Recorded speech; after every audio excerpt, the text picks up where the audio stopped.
Hola, ¿qué tal? Bienvenidos a Un Café con Mel. El día de hoy tengo a una amiga, a una familiar también, muy querida para mi esposo y para mí. Y ella es Amada. Muchas gracias por estar aquí conmigo, por abrir tu corazón, porque sé que vas a ser de bendición para cada una de las personas que te va a escuchar. Y pues quiero que te presentes quién eres, porque muchos aquí en la comunidad te conocemos. Eres única, eres única. Pues gracias, Mel, por invitarme a tu canal.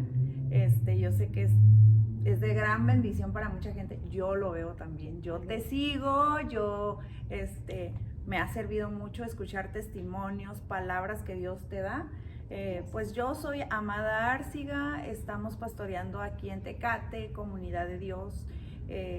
Y pues creo que me conocen más por mi esposo, Jeff T. González, pero pues aquí estamos, queremos compartirles un poco de lo que Dios ha hecho en nuestras vidas y queremos que lo que vamos a aportar, porque va a salir desde nuestro corazón, pueda ser de bendición y pueda ayudarles a la mayoría de los que lo están viendo, ya sea en su vida personal o a un familiar, a un conocido, o tan solo que te pueda ayudar para tener el conocimiento. Correcto. Y que ojalá que esto pueda cambiar un poquito nuestra manera de pensar. Sí, entonces pues aquí estoy. Tú empieza a preguntarle todo, se vale. Sí. Ok, quiero conocer tu familia, de dónde vienes, todo tu trasfondo familiar. Bueno, mi mamá es una señora que nació en Fresnillo, Zacatecas, pero de bebé la llevaron a Ciudad Juárez y se vino a Tecate. Así que ella tiene más de 60 años viviendo aquí en Tecate. Ya es tecatense. Sí. Ya es de las nuestras. Mi papá sé que es una persona que nació en Michoacán, pero no tengo un contacto con él. Así que yo era muy pequeña, como 3 años más o menos, y no lo conozco. Soy la hija número 8. Vámonos, una familia grande, de las de antes, ¿no? Sí. Que eran familias grandes y... Sí, de las que antes las señoras se dedicaban a la tener casa. hijos. Sí. Soy la hija menor. De esos 8. Soy hija única, por así decirlo, porque solamente yo soy hija de la relación entre mi mamá y mi papá. Y pues, ¿qué más? Tengo infinidad de sobrinos. Y mis sobrinos tienen infinidad de bebés, así que somos una familia grande. ¿Naciste aquí? Yo soy de Tecate. Tenemos 21 años casados, mi esposo y yo. Tenemos 2 hijas, una que el próximo mes cumple 18 años. Oye, se siente raro eso. Y la menor de 15. ¿Cómo era la dinámica familiar? La dinámica familiar era sé fuerte bajo cualquier circunstancia. La vida nos golpeó muchísimo. Desde que yo tengo memoria, los recuerdos de la infancia, los pocos recuerdos, para ser honesta, han sido duros. El único buen recuerdo que creo que lo atesoro con todo mi ser es saber que mi mamá trabajaba y se iba desde las 7 de la mañana y llegaba a las 9 de la noche. Mamá luchona, ¿no? Mamá luchona con todos sus hijos. Y nunca dormía sin que mi mamá me hiciera reír.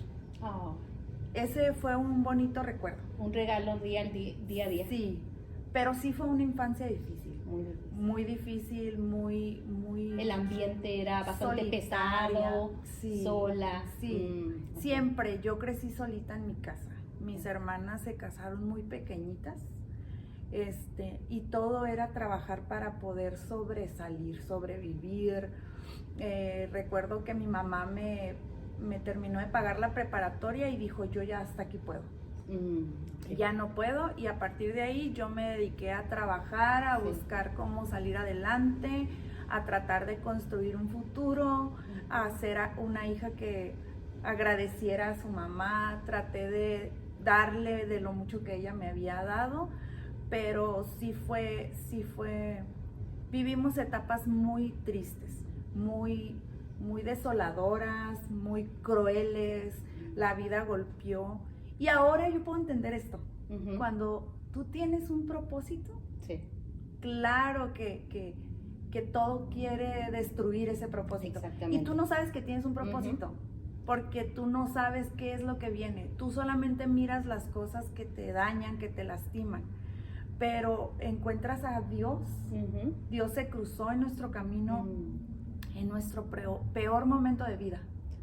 Cuando estaba a punto de quedar huérfana por circunstancias familiares, mi mamá cayó en locura. Fue acusada de abuso infantil y cayó en locura.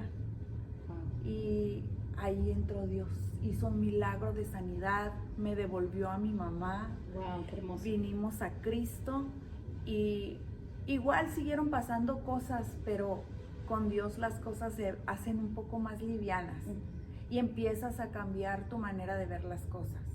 Me llama la atención cómo dices, ¿no? Que tenían que ser fuertes, ¿no?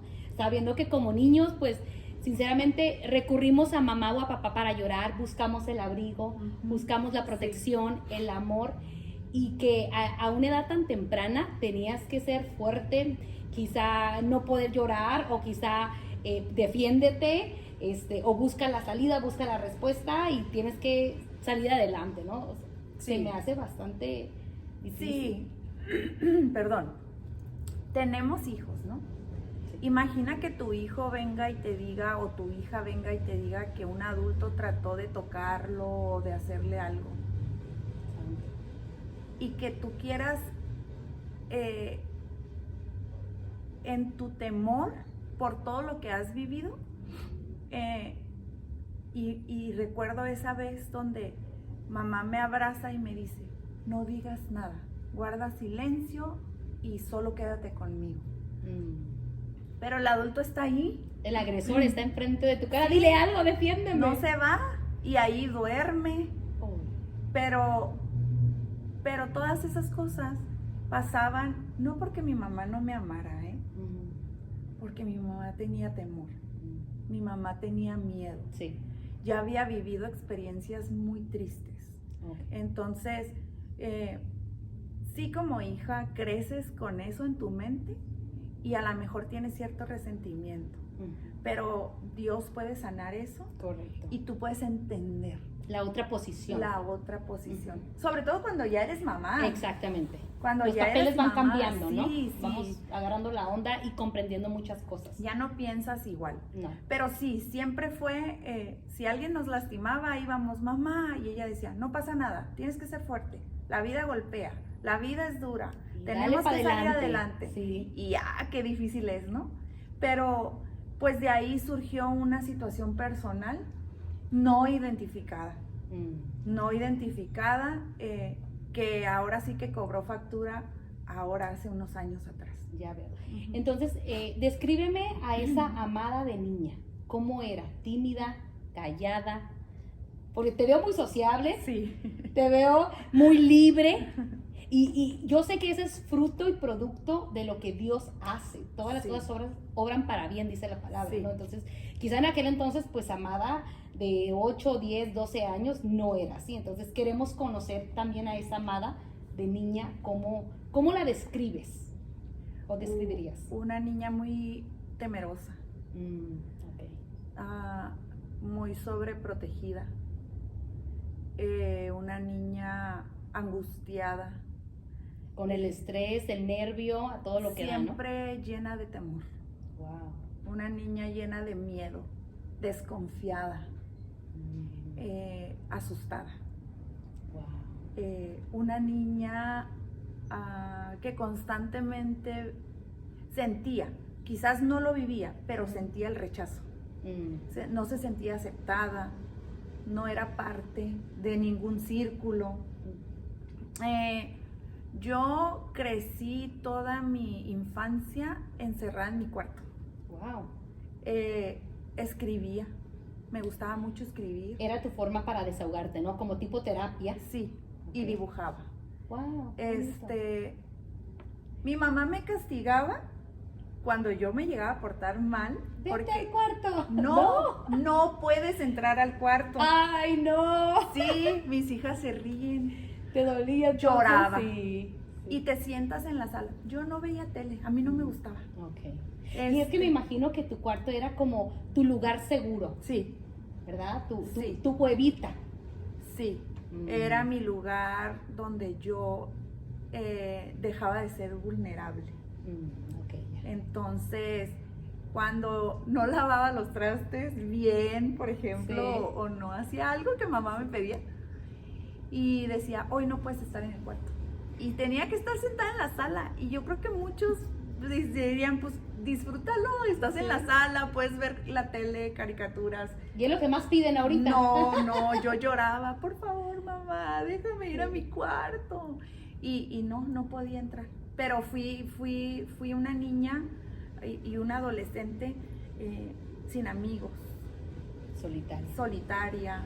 A causa de lo que se te sembró de niña, o sea, Sí. de más pequeña, Sí, y del ambiente que vivías. del ¿no? ambiente que vivíamos. Pensar que lo que tu papá había hecho mal en tu casa era tu responsabilidad. Entonces Era tu culpa. Sí, yo crecí con mucha culpa. Wow. Con mucha culpa. Crecí Me lo merezco. que si alguien me lastimaba, yo sentía que sí, me lo merecía. Que si me hacían daño, me lo merecía. Que si me rechazaban, me lo merecía. Wow. Que yo tenía que sufrir y que mis hermanos o mis hermanas o mi mamá tenían que cederme ese sufrimiento. Así crecí. Wow. ¿Cuántas a veces podemos ver a la persona, al compañero de trabajo, al familiar?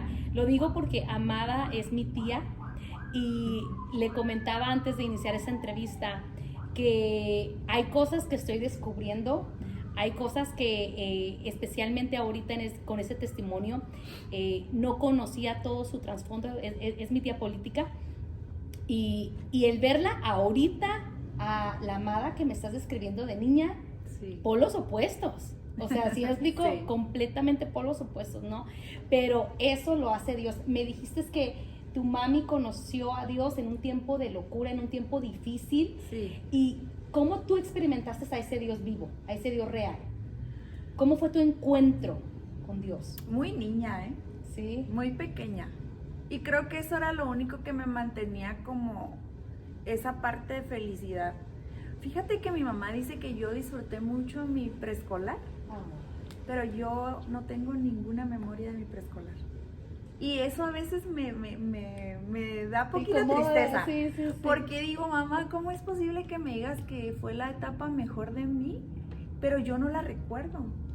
Y es porque yo creo que esos momentos Dios permitía que yo los disfrutara.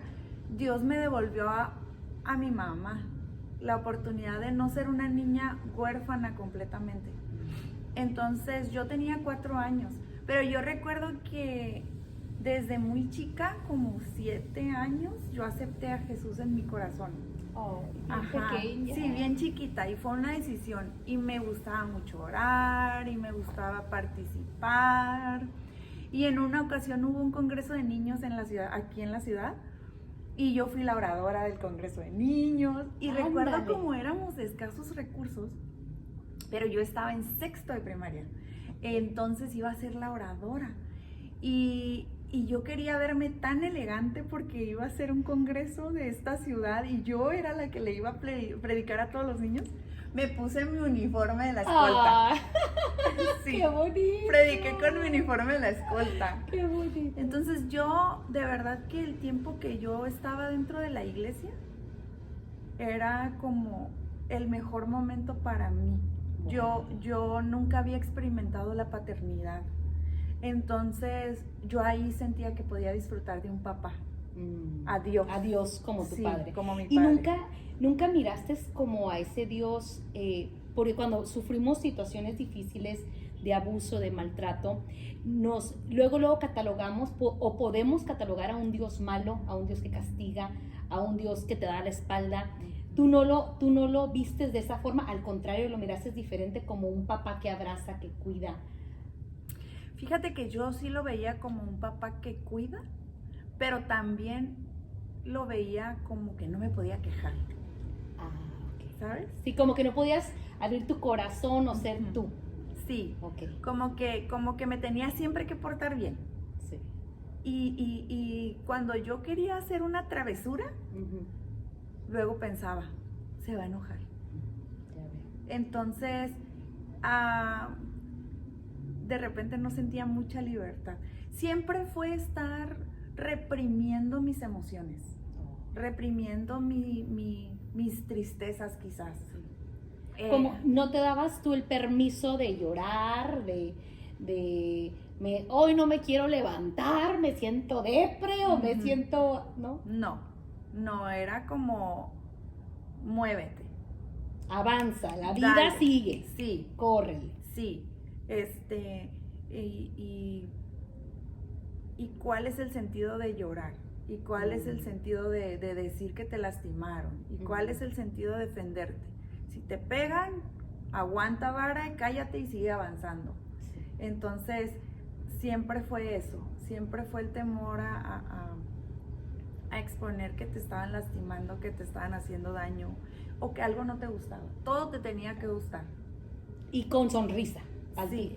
para finalizar, ¿no? Calladita y sonriendo y gracias. avanzando. Sí. Sí. Todo este tiempo que me cuentas que tú recibiste a Jesús como tu Señor y Salvador a los 7 años, ¿perseveraste en la iglesia o hubo algún momento que quizá te desviaste, te desenfocaste? Sí, en la preparatoria tuve un novio y ahora sí que, como dicen ahora, me fui como gorda en tobogán.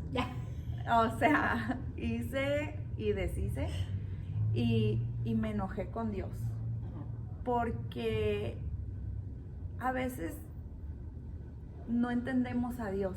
Sí. No entendemos lo maravilloso que Dios puede ser para nosotros y que realmente Él es un padre y que realmente a Él le interesan nuestras necesidades, nuestros dolores, sufrimientos, quejas incluso. Sí. Se las podemos decir.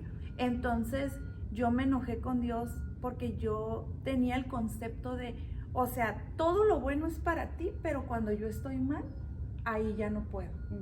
Entonces como que me resentí con Dios, pero en realidad eran situaciones que yo no había sanado en mi vida.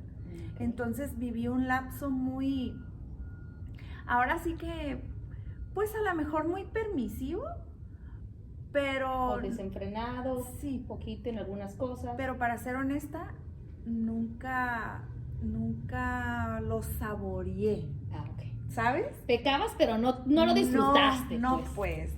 O sea, pues es que tienes al Espíritu Santo, entonces te redarguía. Entonces nunca fue como, yo les digo, y esto está chistoso, porque yo les digo a los jóvenes, les digo, o sea, yo todo el día podía andar mal, o me podía ir de party, o podía hacer algo incorrecto, pero no me dormía sin pedirle perdón a Dios y decirle que si Él venía esa noche, me llevara. Sí. O sea, siempre había ese temor al Señor. Ajá. Pero creo que de alguna forma Dios podía tener misericordia porque entendía que habían cosas que no habían sanado en mi vida. Y ya después, a esta edad que ya estás en la preparatoria, empiezas a identificar más sentimientos o más traumas que no habías sanado de la infancia. Sí, porque yo permití muchas cosas en mi noviazgo. Okay. Y después me di cuenta que eran cosas que yo estaba permitiendo porque habían sido cosas que mi papá había hecho con mi mamá, con mis hermanos, y era una forma de castigarme. Sí. Se estaba repitiendo el mismo ciclo, el mismo patrón, sí, ¿no? Sí. Entonces yo lo entendí. Fue muy difícil la restauración, de verdad que fue muy difícil, porque seguía siendo esa persona solitaria. Entonces, cuando yo decido restaurarme, no dejaba que nadie me ayudara. Oh, ok, ya veo. Oramos por ti, un consejo. Yo sola puedo, yo sola. Crecí pensando que yo podía hacerlo sola. Porque eso fue lo que te enseñaron. Sí. Tú puedes, dale, y a seguir adelante. Ajá, entonces fue bien difícil la restauración sola, Ujú. hasta que conocí a una persona que de verdad me inspiró y me mostró un camino donde Dios quería sanarme, quería restaurarme y quería demostrarme que yo podía ser alguien diferente. Mm. ¿Y quién fue esta persona? Mi esposo. Ah, Sí, porque lo conocí como un amigo. qué bonito. Y la verdad fue un amigo muy motivador. Mm. Fue muy buen ejemplo para mí. Él, la verdad, De inspiración y de todo. o sea, me mostró cómo Dios estaba siempre ahí y no tenía nada que ver con el Dios que yo había creado en mi mente. Ok. ¿Pudiste experimentar y conocer otra faceta de Dios que quizá no te había tocado, no?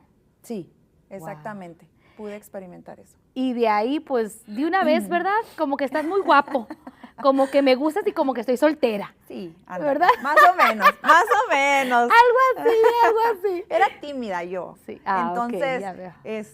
él ¿Le costó a él entonces? Sí, un poquito. Ok. Era sangrona, no me dejaba querer, para ser honesta. Oh, ok, ya. Entonces la gente decía, ay, se da su paquete. En realidad no. En realidad yo no me dejaba querer. Yo sentía que no merecía algo tan bueno en mi vida. Ok. Sí. Sí. Más Ya que nada entiendo. siempre estaba un constante pensamiento sobre eso. Y quizá también porque en este caso, Jeffy, tu esposo, pues un predicador en aquel entonces, muy conocido, lo voy a decir así, pues me imagino que muchas pretendientes también, ¿no? Porque feo no es. Mi tío no es feo. No. Y No, luego y la sí, unción te hace más guapo. Entonces, la verdad. Entonces, quizá es como este chavo, aparte de ser mi amigo, me está ayudando a restaurarme, esto y lo otro, pero como que quizá medio le gusto, ¿no? Entonces, y con los sentimientos o con los traumas o situaciones no resueltas, pues es ahí cuando quizá el distanciamiento o Sí. no. No, yo dije, no, hombre, hay tantas chavas haciendo fila, Ujú. pero con unas vidas tan ejemplares o tan espirituales. Sí. O sea, y yo la verdad podría ser la última de la fila. De la lista. Entonces, no veía una posibilidad. Mm. Pero de verdad que yo decía, si él sigue siendo mi amigo, yo ya gané por mucho. Sí, claro. Pero los planes de Dios eran Era diferentes. correcto. Sí. Me llama la atención lo que estás diciendo porque qué tan importante es cuando uno, pues tener amistades que te edifiquen, que te ayuden, que te restauren, que te motiven, ¿no? Y me recuerda al paralítico, ¿no? Cuando van los amigos, la fe de los amigos, la fe colectiva, propició ese milagro en su vida, ¿no? Entonces, en este caso, el tener un buen amigo a tu lado te puede acercar a Dios y que experimentes tú esos milagros, ¿no? De hecho, mi líder de jóvenes en ese entonces, cuando notó que yo empecé a tener una cercanía y una apertura, le dijo, si puedes hacerlo, hazlo, porque nosotros no podemos. Okay. Entonces él dijo, bueno, pues voy a ver qué puedo hacer, ¿no? Porque éramos de diferentes iglesias. Sí. Entonces, sí, empezamos a conectar en algunos eventos, reuniones, a conversar, y yo sentí como esa confianza de poder abrir mi corazón. Y de ser tú. Sí. Sin máscaras. Exacto. Así. Exacto. Y no es tan fácil encontrar a alguien así, ¿eh? No. Para nada. Creo que yo no había encontrado a alguien.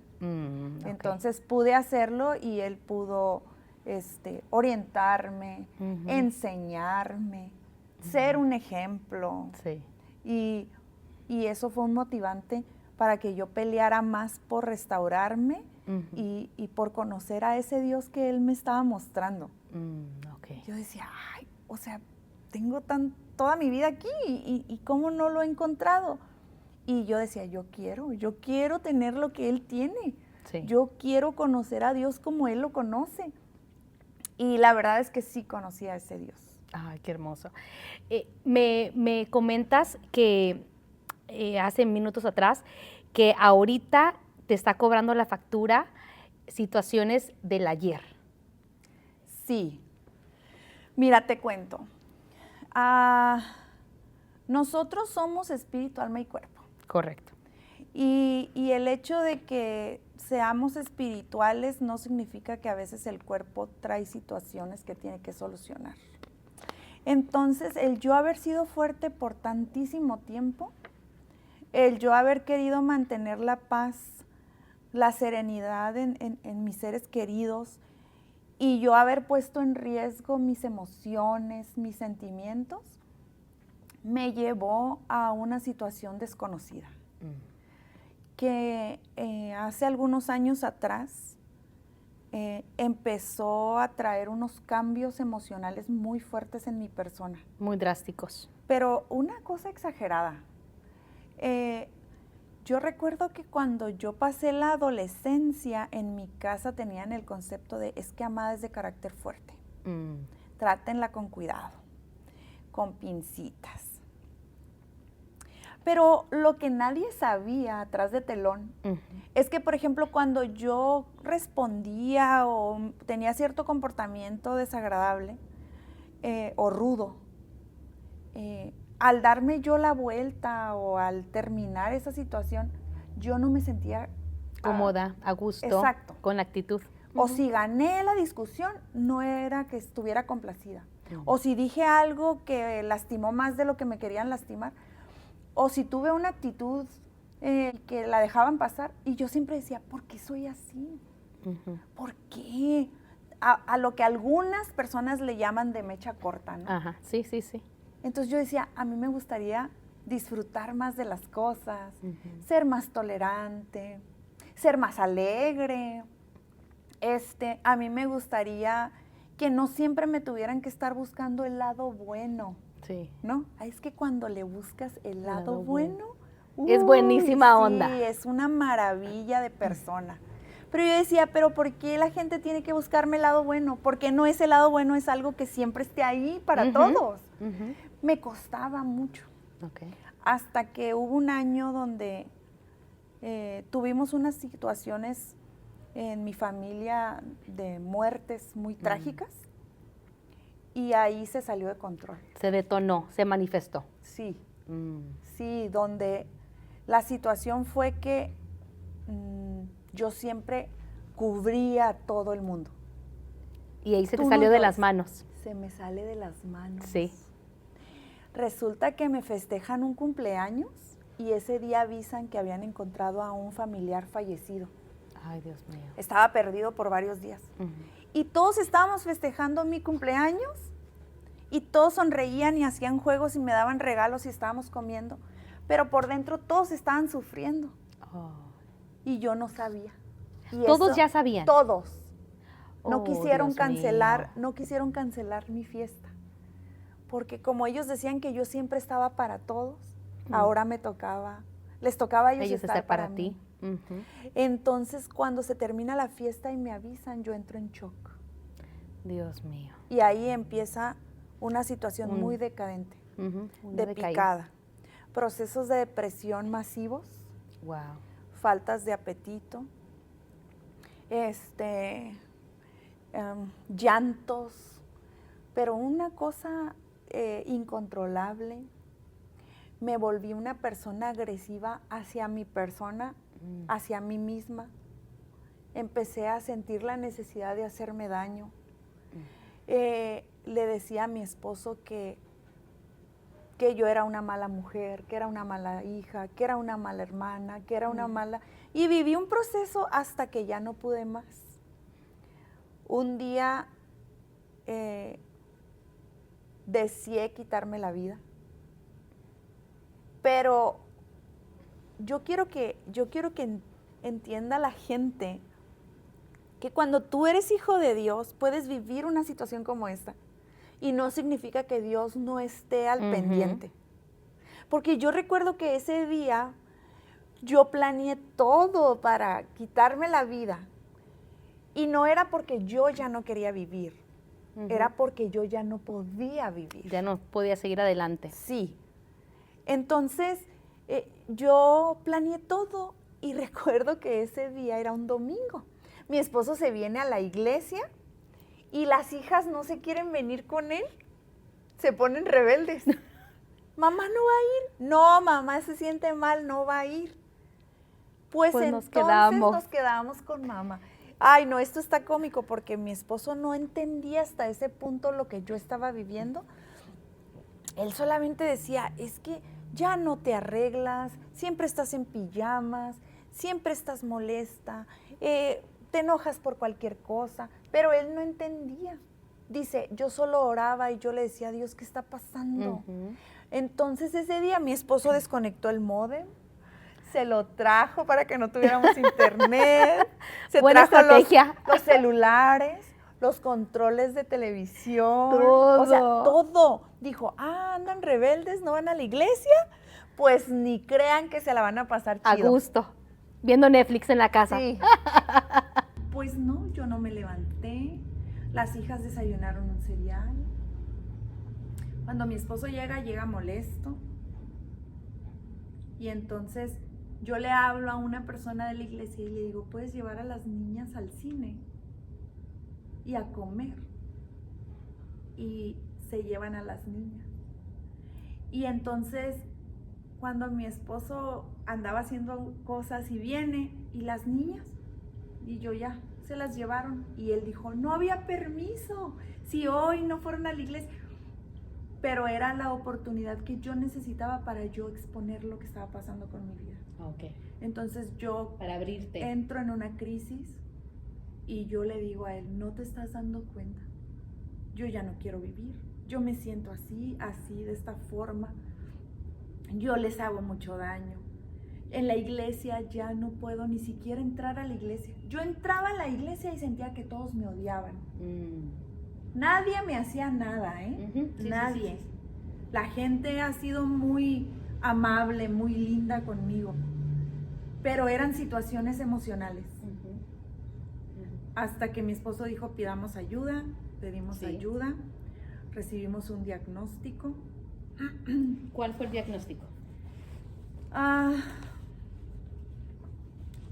Recibir un diagnóstico psiquiátrico, médico, mental,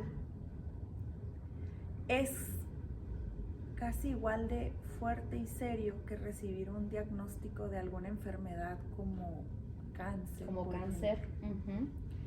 Te asusta, te da para abajo, como decimos, te convierte en una persona muy vulnerable. Y entonces ese diagnóstico fue trastorno distímico o distimia. Y este trastorno tiene una peculiaridad que te hace todo verlo de forma negativa. Wow. Por eso cuando entrabas a la iglesia sentías que la gente te odiaba, no te quería, etcétera, ¿no? Sí. Wow. Y entonces cuando recibimos este diagnóstico, gracias a Dios que el psicólogo que me diagnosticó es un pastor de República Dominicana. Y él habló con mi esposo y le dijo, yo soy pastor como tú eres pastor. Y yo quiero dejarte bien claro que tu esposa no está ni loca ni endemoniada, está enferma. Era para lo que quería tocar. A veces podemos pensar, no, es que lo que anda cargando un demonio, ¿no? O qué puerta abrió o ahora sí las maldiciones generacionales que no ha cortado, y a veces podemos hacerlo súper mega disque espiritual, ¿no? Sí. No, hay que ayunar. Y no estoy en contra del ayuno, lo aclaro, no estoy en contra de la oración. No, creo firmemente en eso, porque la palabra lo establece, pero también creo en la ciencia, en lo que estamos platicando, ¿no? Que este doctor que tú comentas, o sea, él tiene el conocimiento bíblico, teológico, pero también tiene el conocimiento de la medicina, de la ciencia, ¿no? Entonces, qué hermoso que Dios pudo usar a ese médico para poderles ayudar, en este caso, a ti en específico, ¿no? Y darle guianza a Yefti, a tu esposo. Sí, y ahí empezamos un proceso psiquiátrico. Al principio fue algo difícil. Me sentía reprobada delante de la gente. Tenía miedo. Como desnuda, ¿no? Como vulnerable en su totalidad. Las críticas evangélicas Ay, Dios mío. a veces son más crueles. tendemos mucho a espiritualizarlo todo. Pero cuando tú eres espiritual, tienes la compasión y tienes el amor de Cristo. Exactamente. Eso es ser espiritual. Exactamente. Más que ver los defectos de la gente o las carencias, ves las necesidades. Así es como tú puedes mostrar tu espiritualidad. Correcto. Pero a veces nosotros creemos que mostramos nuestra espiritualidad juzgando o midiendo a los demás conforme a nuestra fe. Entonces, yo siempre he dicho esto. A mí lo que me mantuvo con vida, porque la enfermedad me quería matar, me quiso matar, fue ese pequeño hilo que ya no se alcanzaba a ver entre Dios y yo. Wow. Que ese pequeño hilo tan delgado quizás, porque quizás para muchas personas ya no había la fe suficiente, pero lo que yo quiero que sepan es que muchas veces una persona con enfermedad mental a lo único que se aferra es a esa pequeña fe débil. Wow. Y decir, Dios, yo ya no puedo, yo ya no sé cómo por dónde, yo ya no tengo fuerzas, yo ya solo te pido que me lleves, que me quites la vida. Y Dios sosteniendo ese hilo. Y eso es lo que yo creo y estoy segura y convencida que me mantuvo con vida. Sí. Hubo gente que se acercó y dijo, ¿cómo una persona como tú, toda tu vida en la iglesia, con conocimiento, incluso he sido maestra de instituto, he compartido de la palabra de Dios? Y algunas de esas personas diciéndome, tú has sido mi motivante, tú has sido mi ejemplo, y ahora me dices que estás en esta situación. Y yo solo digo, Señor, ten misericordia, Sí. que nunca le pase a esa persona o a su familia y que no pueda ser compasiva. Porque Dios siempre estuvo ahí. Sí. Y yo siempre estuve aferrada a Él. Y quiero leer este pasaje. Porque se convirtió en esta etapa, en este tiempo, en mi favorito. Y está en Jeremías 33:6, que dice, he aquí yo les traeré sanidad y medicina, los curaré y les revelaré abundancia de paz y de verdad. Yo sé que Dios tiene el poder de sanarnos. Exactamente. En un instante. Así. Sí. Pero yo sé que también Dios tiene el poder de sanarnos por medio de la medicina. Correcto. Y a mí cuando me preguntan, pero es que ¿por qué Dios no te sanó de ese trastorno?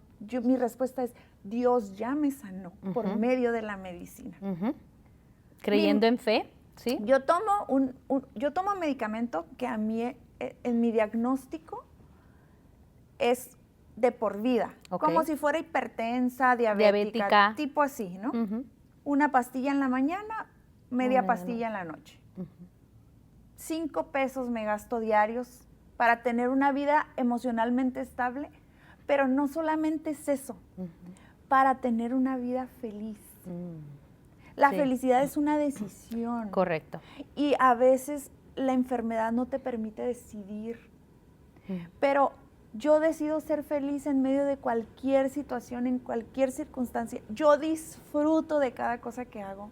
Yo disfruto de mis hijas. Sí. Mis hijas, en ese último momento, antes de descubrir la enfermedad, mis hijas eran niñas, pero me tenían miedo. ¿Tú te imaginas a tus hijos teniéndote miedo? No te acerques a mamá. No molestes a mamá. Ahora mis hijas tienen toda la confianza de acercarse, juguetean conmigo, hablan, me piden con toda confianza todo lo que necesitan. Cuido de ellas como lo que son, mi tesoro más preciado, y ellas cuidan de mí. Saben que mamá tiene una situación. Ellas no se avergüenzan de que su mamá tenga una situación, sino que al contrario, cuidan que su mamá no pierda el hilo con ese medicamento para que ella pueda estar bien para ella. Estable. Mi relación con mi esposo es una relación sana, es una relación amistosa. Cambió completamente Sí. a como era antes, ¿no? Que estabas Sí. quizá a la defensiva, Sí. que estabas deprimida. Sí, Ujú, sí, puedo disfrutar de las cosas pequeñas como de las grandes. ujú. Y puedo estar feliz sin tener una razón aparente, ¿sabes? Sí, Solo sí, porque sí. quiero estar feliz. Sí, sí, sí. Sin tener una justificación o, recibí esto y pues eso me provoca la felicidad. No, es una decisión como tú Sí. lo dices. Ahora bien, el trastorno viene a ser algo que si hubiese sido atendido en la infancia, no hubiéramos llegado hasta este punto. Sí. Pero como nunca se pudo atender, obviamente no había tanto conocimiento, había ignorancia en la familia, no había el recurso, y todo lo que tú puedas ver para justificarlo, pues se convirtió en un trastorno. Regularmente los trastornos son algo ya incurables, que solamente los tienes que ir cuidando en el proceso, pero esto no te impide tener una vida. Es como darle mantenimiento al cuerpo, a la mente, Exacto. al alma. Cuidar tu mente, saber cómo atenderla. Dios ha sido muy bueno conmigo porque mi esposo ha hecho un buen equipo conmigo, la iglesia ha hecho un buen equipo conmigo. Hemos aprendido a educar a la iglesia de una forma en la que ellos pueden entender que nadie estamos exentos de padecer alguna enfermedad o alguna situación, así como nadie estamos exentos de pecar. Exactamente. Entonces, la iglesia lo ha entendido. Hemos tratado de crear empatía en nuestra congregación. Hemos tratado de dejar de ver demonios en Por todas todas partes. partes. Sí. Hemos tratado de ser espirituales en lo que somos espirituales y sabios e inteligentes en lo que debemos de ser. Reconocemos a la medicina como algo que Dios pone en nuestras vidas.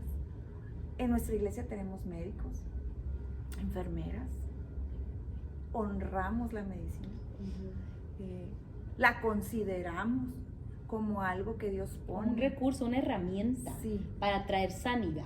Sí, y sobre todo yo recomiendo muchísimo no tomar a la ligera una situación así. ¿Por qué? Porque cuando empiezas con alguna situación, como la ansiedad, como a sentir depresión, la depresión no es tristeza, porque la tristeza tiene un momento en el que se acaba. Se va. Ya, se acabó. Pero cuando ya esa angustia no la puedes controlar, entonces ya estás deprimido. Pero hay que atenderlo.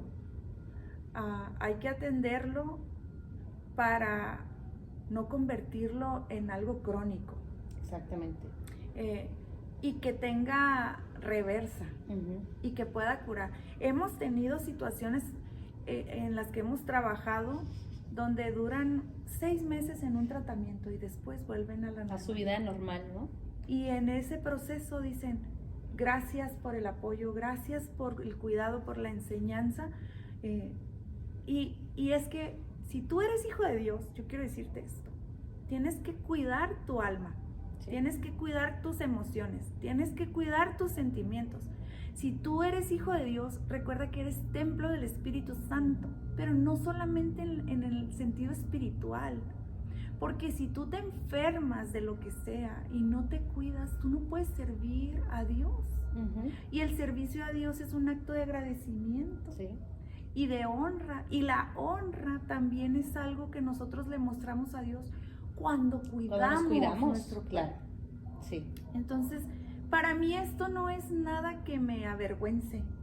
Al contrario, yo le doy toda la honra a Dios. Yo glorifico a Dios porque puso a esos médicos en mi camino. Estuve en mi terapia, me dieron de alta de mi terapia psicológica. Era lo que te iba a comentar, o sea, sigues en tratamiento, o sea, sé que estás tomando tu dosis y eso, pero ya las terapias se terminaron o ¿cómo estás? Aunque yo puedo volver cuando yo sienta que lo necesite. Que lo necesitas. Traté de volver y la doctora dijo, ay, deja de quitarle espacio a alguien que realmente lo necesita. Qué bueno. Mejor qué ve bueno. ayuda tú a personas. Eso también me ha ayudado mucho.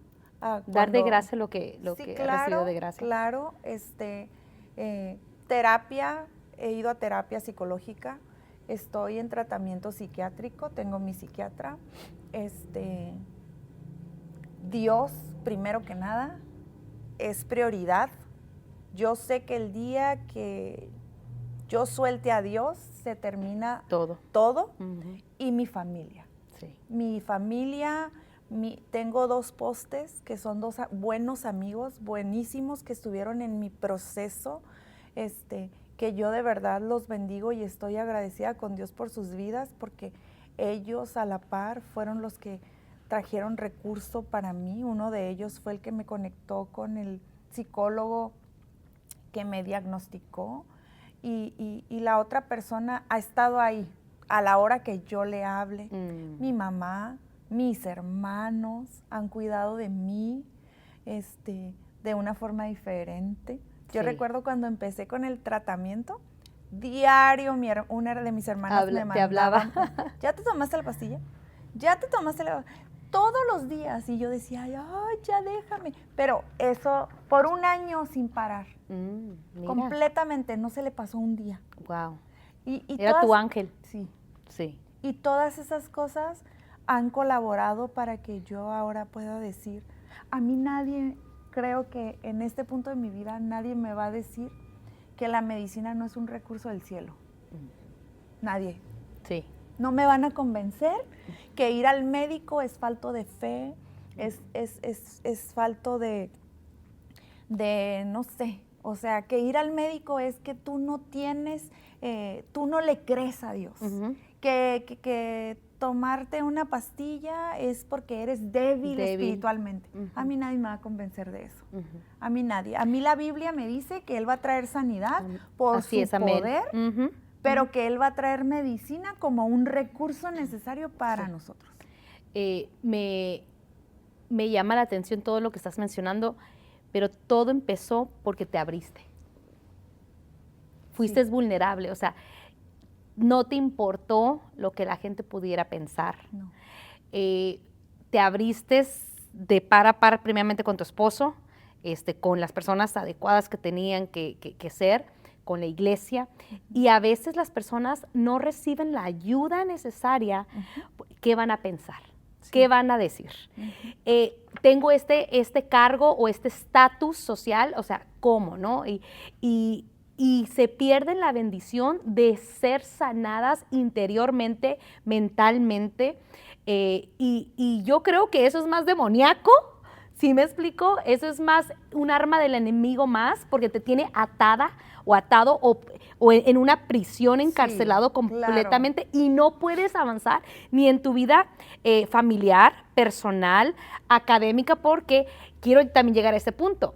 O sea, yo sé que ha sido todo un proceso, definitivamente, el área emocional y mental, pero también quiero que nos compartas rapidito de qué te graduaste después de todo este caminar que hemos tenido.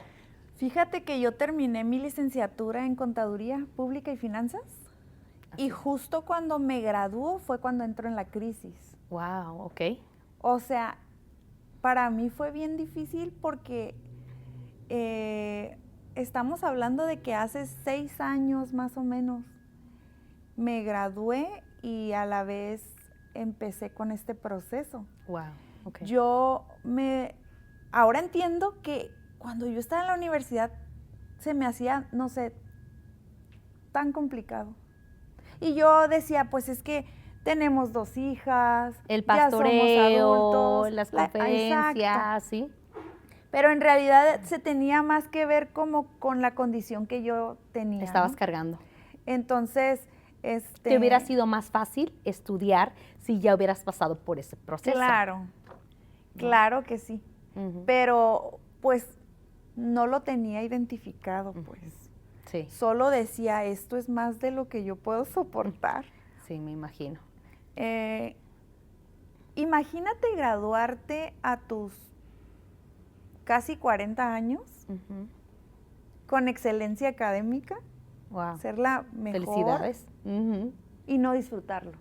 Ay, no. No, pues ni las desveladas, ni las estudiadas, ni nada. Sí. O sea, eso está feo. Sí. ahora digo, ¿por qué? O sea, lograr tantas cosas buenas en tu vida y no disfrutarlas. Y eso era lo que más golpeaba. La primera cita psiquiátrica que yo tuve, me hizo una pregunta el doctor y me dijo, amada, ¿qué es lo que quieres? O sea, estás aquí, ya tienes un diagnóstico y ahora a lo que seguimos, ¿no? Pero dime tú, amada, ¿qué quieres? Sí. Y a lo mejor todos están pensando, uy, ha de haber dicho un chorro de cosas que quería. Y yo recuerdo que casi sin poder hablar, porque yo lloraba ya casi en automático, solo lo miré y le dije, ser feliz. ¿Y qué más quieres? Nada, solo quiero ser feliz. ¿Y a qué me refería con esto? Sí. Quería poder disfrutar de mi esposo, de mis hijas, de mi servicio a Dios, de la gente que me rodeaba, de mi familia, de mis logros. Sí. Pero no podía disfrutar de nada. Y era lo único que yo quería, ser feliz. De verdad, anhelar vivir. No vivir porque estaba aquí. Vivir para disfrutarlo, ¿no? Sí. Sí, porque algo que pasa mucho es que tu mente está tan agotada que ya no puedes. Sí. Y yo entiendo mucho ahora esa parte de querer atentar contra tu vida. No es cobardía, ni es felonía tampoco. Es una necesidad. Quieres descansar, estás agotado, ya no puedes. Ya no puedes seguir corriendo el carro sin aceite. No. Es por eso que la mayoría de las personas que están en depresión o que padecen algún trastorno solo quieren dormir. Sí. Están cansadas. A las personas que nos están viendo ahorita y que están padeciendo lo que tú has vivido o que conocen a alguien, ¿qué les dirías? Que es más difícil quedarse en silencio y tratar de ser fuerte con algo que ya te arrebasó. Que lo mejor que puedes hacer es correr y pedir ayuda. Sí. Que eres una persona valiosa, con un futuro grandioso y con un propósito increíble. Y que no está perdido todo. Pero tienes que ser más valiente. Quizás es el último estirón. Pero quizás ese estirón sea el inicio de lo mejor de tu vida. Ay, sí. Wow. Con eso quiero cerrar esa entrevista, sinceramente. David decía, mientras callé, mis huesos se envejecieron. Cierto. Entonces, yo creo que ya no hay más que agregar. Me da mucho gusto que hayas compartido tu testimonio, tu vida, que te hayas mostrado tal y como eres en todas las áreas. Que muchas gracias. No, de nada. Estamos para servir, para ayudar, para apoyar, sí, para consolar. Sí. E incluso, siempre lo he dicho, me pueden mandar mensaje, los puedo conectar con médicos, con psicólogos, con ayuda. Porque yo no estaría aquí si alguien no lo hubiera hecho por mí, y claro que me gustaría apoyarlos. ¿Quieres mencionar tu Facebook o el de la iglesia para que te puedan contactar? En un dado caso, si hay alguna persona que está pasando por esto, para que te pueda contactar. Sí, en Facebook me encuentran con mi nombre, Amada Arciga. Ahí está. Y con todo gusto, de verdad, Dios me ha mostrado cómo poder apoyar a algunas personas y lo he hecho con todo gusto. No me cansa ni me cuesta, porque yo entiendo perfecto lo que es pasar una situación así. Exactamente, sabes que es vivirlo, Claro. sufrirlo, llorarlo y superarlo. Claro. Ay, me da mucho gusto, en verdad, muchas gracias por compartirlo. Y ay, jole, quiero seguir, pero el tiempo se nos está acabando. Y muchas gracias por habernos sintonizado. Este es Un Café con Mel. Si necesitas ayuda, contáctanos, Mel Yepes Oficial o Amada Árciga, y ella te pueda conectar con las personas capacitadas y adecuadas para que tú salgas adelante. Y recuerda algo, en Jesús hay esperanza. Jesús nos saca de las tinieblas, de esas prisiones, y nos pone en lugares altos, en lugares firmes. Muchas gracias. Amén. Bendiciones.